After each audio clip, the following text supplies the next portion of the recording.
Hello friends, जय माँ Tarini our simple cooking channel को आपण मानक वेलकम करुच्ची। आज आसतु बनैबा गोटा आलू मसला। आलू तो समस्त प्रिय, विशेषकर समस्त को निश्चय भल लगे।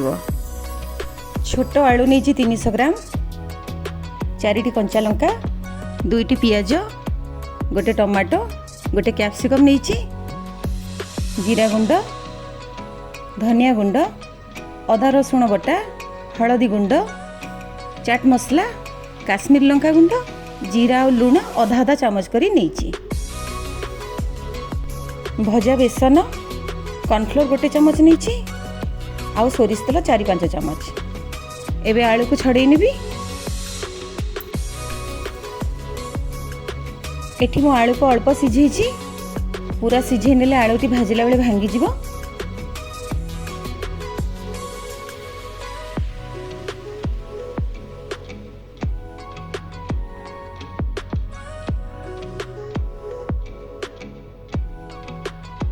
देखंतु सबु छड़े नहीं। एबे गोटे काठी साहाय्य ताकू एमती फुटे नेबी जेमती मसला गुड़िक ता भितर पशिजिव।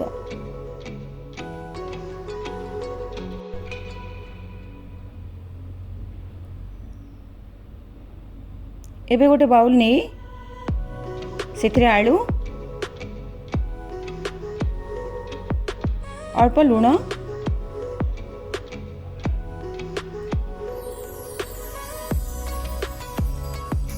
अल्प हलदी गुंड, अल्प काश्मीर लंका गुंड आउ कॉर्नफ्लोर को देई गोले नेबी।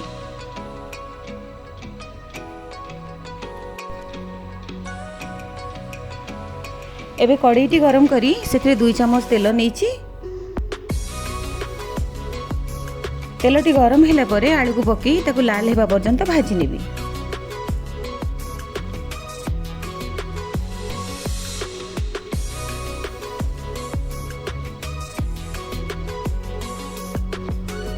एबे आलूटी हेला भितरे मु ए सब को काटी नेबी। आलू को मु सीम रे बसई नेछि। देखंतु एमती बड़ बड़ खंड करी काटी नेबी।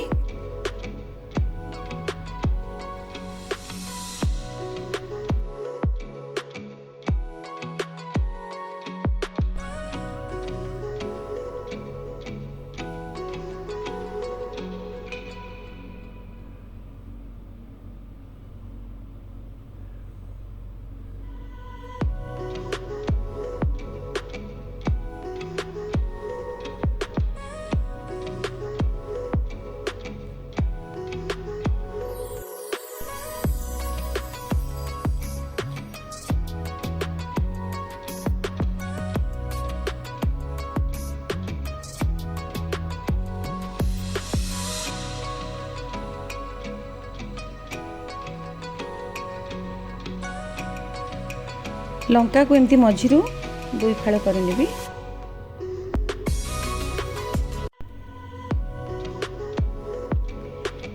एबे आलू गुड़िक हो गलानी, ताकू काढ़ी नेबी।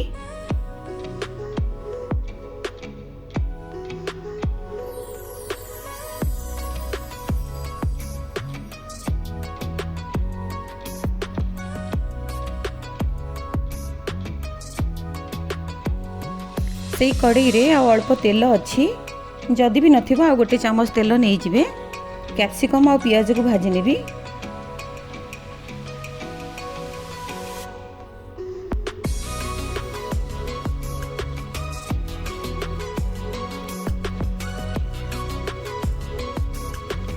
एबे गोटे बाउल रे भजा बेसन नहीं पानी दे ताकू गोली नेबी।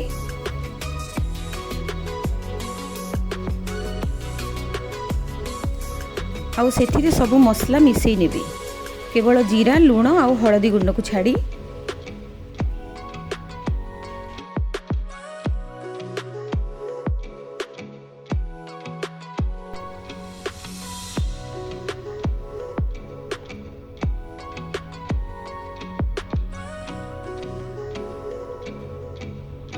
ताकू भलरे गोळेई नेबी।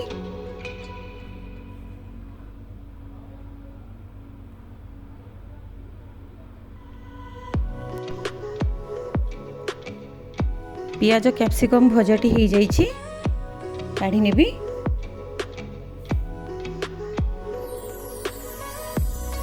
कड़ाई रे आउ 2 चम्मच तेल नहीं टिके हलदी गुंड आउ जीरा को पकई नेबी।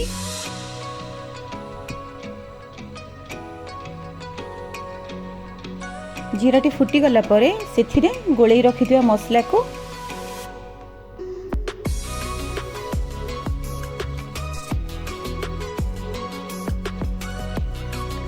टमाटो और कंचा लंका को पकई 2 ରୁ 3 मिनिट कवर करी करी ताको लो फ्लेम रे भाजी नेबी।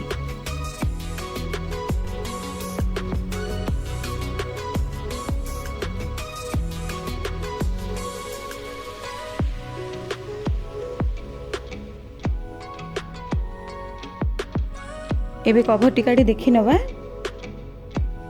हे गलानी।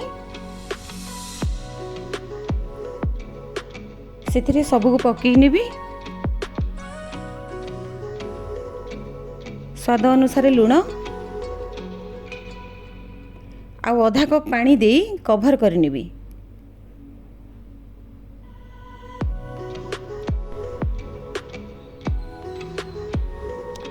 एबे कवरटी काढ़ी नबा। देखिए पानीटी जदि सुखी गलानी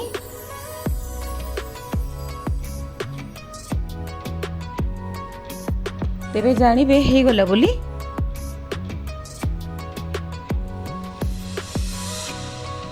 एबे एथिरे धनिया पत्र पकई नेबी गोले नेबी आ गैस बंद कर नेबी। अति सहज रे प्रस्तुत हो गला गोटा आलू मसला।